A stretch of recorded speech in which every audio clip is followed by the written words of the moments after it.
I'm going to craft at Kevin's Craft Club. You will craft, and I will craft. We'll all craft because it's Craft Club. Craft Club. I think I strained my throat doing that because I am not an opera singer, but that was the opera remix, y'all, to Craft Club, which is my weekly craft show. You are watching it, you're crafting, I'm about to craft, we're all about to craft at Kevin's Craft Club. What are you doing today, Kevin? Well, I'm trying to not go crazy as the construction continues around me in the construction hellhole that I live in. As I've discussed in basically every episode, I just hear this outside. What are you doing? What are you doing? Okay. And also, I think the world, there's like so much instability. There's so much instability, and it's really getting to me. And today was one of those days where I was like, you know what, Kevin, you have to go out and still live your life no matter what.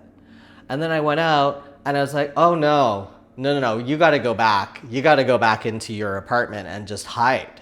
You gotta hide from this. But that's why I was like, now's the perfect time for me to come film a craft club, because it's really just me trauma dumping for 15 minutes while a few of you watch. I think I consistently get like 300 to 500 views, which is like, again, like if you put 300 to 500 people in a theater, that's pretty good. But also, like, in the big scheme of things, I'm starting to be like, is it worth continuing to do this? I should keep going for a little bit longer, but I'm like, the audience just doesn't seem to grow.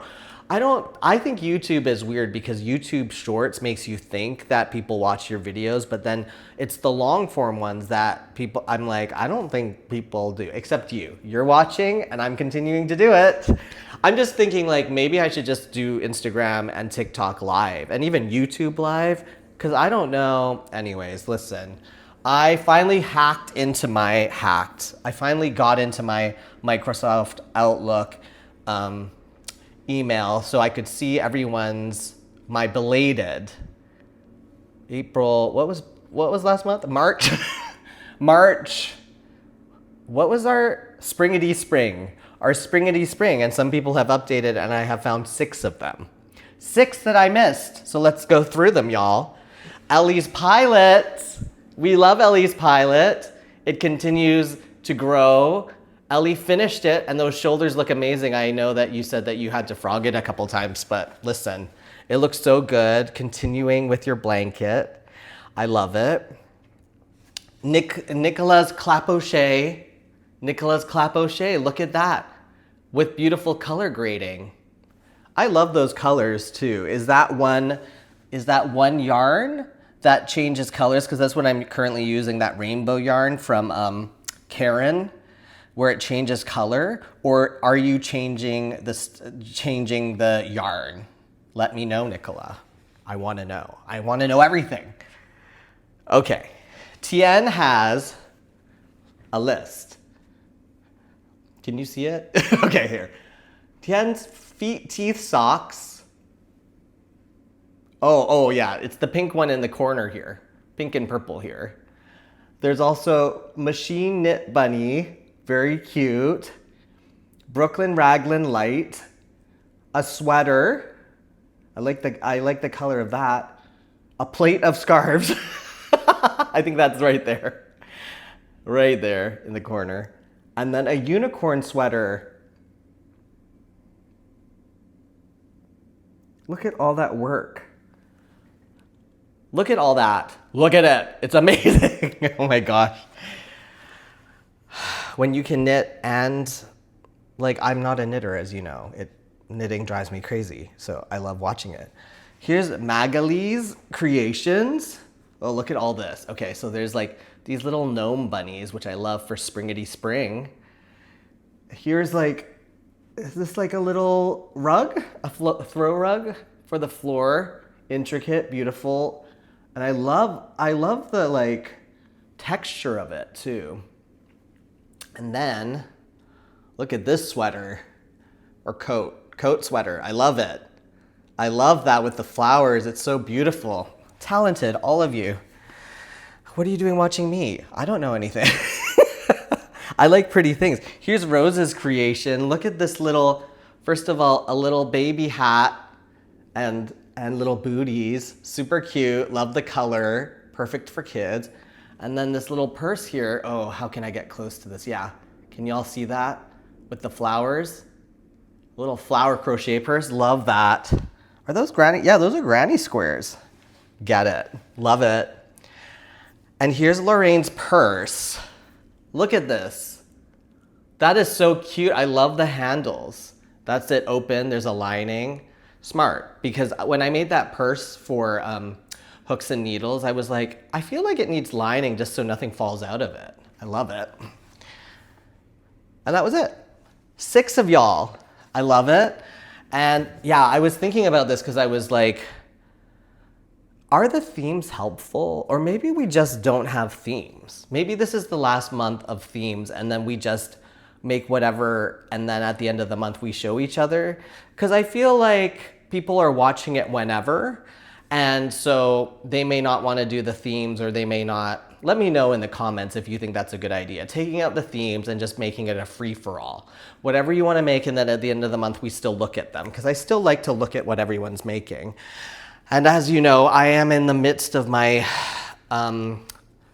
what is our theme? May memes. And or pun. And my pun is may be. I'm making a bee. And it's very slowly happening. I'm at the point where I don't have to count, so I can just crochet. I'm just gonna continue to crochet. How are y'all? I came in because I'm having this day, this week, this month, this year, this decade. And I guess what I'll say is like, I'm seeing the world be very aggressive and I decided you can choose, I guess, not to be aggressive towards aggression. But I feel like everyone's gonna disagree with me on this. But I'm gonna say it. And I think because it's more nuanced than we see. Like when we're on social media, like people are mean and we instantly judge them and da-da-da. But I think certain things are nuanced, right? And so one of the issues is, so today I went to, I won't say the business, but to this business that I was going to spend money in.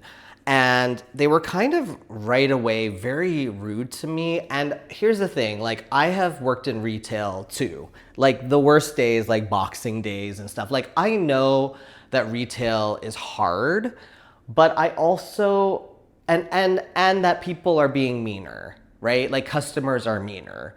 But I also I find that workers are mean too. And this is where I think people will disagree with me, but stay with me. Stay with me before you shut me off, right? The thing is, I as a customer, like my money doesn't go very far anymore because of the economy, because of inflation, because everything is tip culture, right? So I still want to feel like I'm not getting a deal, but like getting my money's worth or like paying for a service or paying for like something and having my money be worth something, especially because I'm struggling financially right now. I'm unemployed. I haven't worked in a long time. And I just want to feel like my money is worth something. But when I go into a store and somebody is instantly rude to me, it's like I go to the videos on Instagram and social media in my head of like all the people, like the call out culture of like the mean customers. And there are definitely people that cross the line and are very rude. And I'm not saying that that doesn't exist, but the other side of the conversation I feel doesn't exist very often, where everyone always goes straight to like defending the worker. But I don't think, like in this case, for instance, again, it's nuance, right? In this case, for instance, like the worker was instantly rude to me before I even really asked for anything and very confrontational. And I know myself that I needed to remove myself before it got aggressive.